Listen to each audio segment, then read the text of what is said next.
ഇന്നലെ ഇസ്രായേൽ പ്രതിരോധ സേന മധ്യ ഇറാനിലെ അറാക്കിന് സമീപമുള്ള ഖൊന്ദാബ് ഹെവി വാട്ടർ കോംപ്ലക്സിന് നേരെ ആക്രമണം നടത്തിയതായി സ്ഥിരീകരിച്ചു. 50-ലധികം യുദ്ധവിമാനങ്ങൾ ഉപയോഗിച്ച് ഇറാന്റെ വിവിധ ആണവ സൈനിക കേന്ദ്രങ്ങളെ ലക്ഷ്യമിട്ട് നടത്തിയ വലിയ നീക്കത്തിന്റെ ഭാഗമായിരുന്നു ഇത്. അറാക്കിലെ ഈ കേന്ദ്രം ആണവായുധങ്ങൾ നിർമ്മിക്കാൻ ആവശ്യമായ പ്ലൂട്ടോണിയം ഉൽപ്പാദിപ്പിക്കാൻ ശേഷിയുള്ളതാണെന്ന് ഇസ്രായേൽ ആരോപിക്കുന്നു. അവിടുത്തെ പ്രധാന അടിസ്ഥാന സൗകര്യങ്ങളാണ് ഇസ്രായേൽ തകർത്തത്. ആക്രമണത്തിൽ ആർക്കും ജീവഹാനി സംഭവിച്ചിട്ടില്ലെന്നും റേഡിയോ ആക്റ്റീവ് ചോർച്ച ഉണ്ടായിട്ടില്ലെന്നും ഇസ്രായേലും ഇറാന്റെ ഔദ്യോഗിക മാധ്യമങ്ങളും സ്ഥിരീകരിച്ചിട്ടുണ്ട്.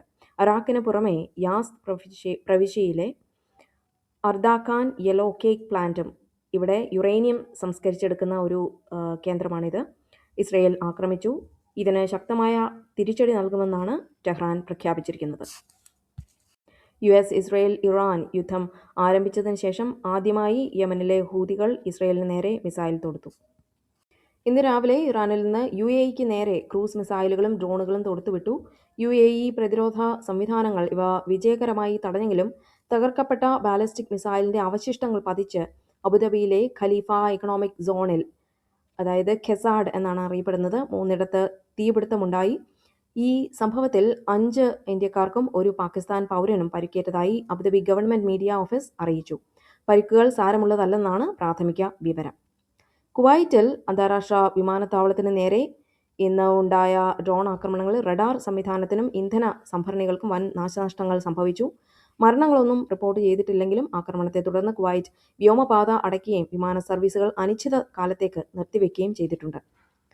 ബഹ്റൈനിൽ ഇന്ന് രാവിലെ മിസൈലുകളും ഡ്രോണുകളും ഇറാനിൽ നിന്ന് വിക്ഷേപിക്കപ്പെട്ടു. ബഹ്റൈൻ പ്രതിരോധ സേന മിക്കവയും തടഞ്ഞെങ്കിലും ഒരു മിസൈൽ പതിച്ച് വലിയ തീപിടുത്തമുണ്ടായി. മിസൈൽ പതിച്ചതിനെ തുടർന്നുണ്ടായ തീപിടുത്തം ബഹ്റൈൻ സിവിൽ ഡിഫൻസ് വിഭാഗം നിയന്ത്രണ വിധേയമാക്കിയിട്ടുണ്ട്. സൗദി അറേബ്യയിലെ പ്രിൻസ് സുൽത്താൻ എയർബേസ് ആക്രമണത്തിൽ 12 അമേരിക്കൻ സൈനികർക്ക് പരിക്കേറ്റു. തങ്ങളുടെ സൈനികർക്ക് നേരെയുള്ള ആക്രമണത്തിന് ശക്തമായ തിരിച്ചടി നൽകുമെന്ന് American state secretary Marco Rubio മുന്നറിയിപ്പ് നൽകി. പശ്ചിമേഷ്യയിൽ ഇറാൻ-ഇസ്രായേൽ യുദ്ധം രൂക്ഷമായ സാഹചര്യത്തിൽ ഇസ്രായേലിനും മേഖലയിലെ മറ്റ് സഖ്യകക്ഷികൾക്കും സുരക്ഷയൊരുക്കാൻ USS George W. Bush middle ഈസ്റ്റിലേക്ക് നീങ്ങുന്നതായി റിപ്പോർട്ടുകൾ പറയുന്നു. പ്രധാനമന്ത്രി നരേന്ദ്രമോദി നോയിഡ അന്താരാഷ്ട്ര വിമാനത്താവളത്തിന്റെ 1ാം ഘട്ടം ഇന്ന് ഉദ്ഘാടനം ചെയ്തു. നേപ്പാളിൽ മുൻ പ്രധാനമന്ത്രി KP ശർമ്മ ഒലിയെ പ്രക്ഷോഭകർക്ക് നേരെയുണ്ടായ പോലീസ് നടപടികളുമായി ബന്ധപ്പെട്ട് അറസ്റ്റ് ചെയ്തു. IPL 2026 IPLന്റെ 19ാം സീസൺ ഇന്ന് ആരംഭിക്കുകയാണ്. ഉദ്ഘാടന മത്സരത്തിൽ RCB സൺറൈസേഴ്സ് ഹൈദരാബാദിനെ നേരിടും. പരിക്കിനെ തുടർന്ന് MS ധോണി ഈ സീസണിലെ ആദ്യ മത്സരങ്ങളിൽ കളിക്കില്ല.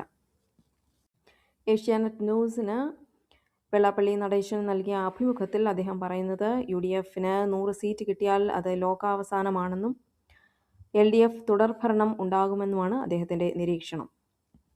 നിയമസഭാ തെരഞ്ഞെടുപ്പിൽ മത്സരിക്കുന്ന സ്ഥാനാർത്ഥികളുടെ ഔദ്യോഗിക പട്ടിക ഇന്ന് മുഖ്യ തെരഞ്ഞെടുപ്പ് ഓഫീസർ പുറത്തിറക്കി.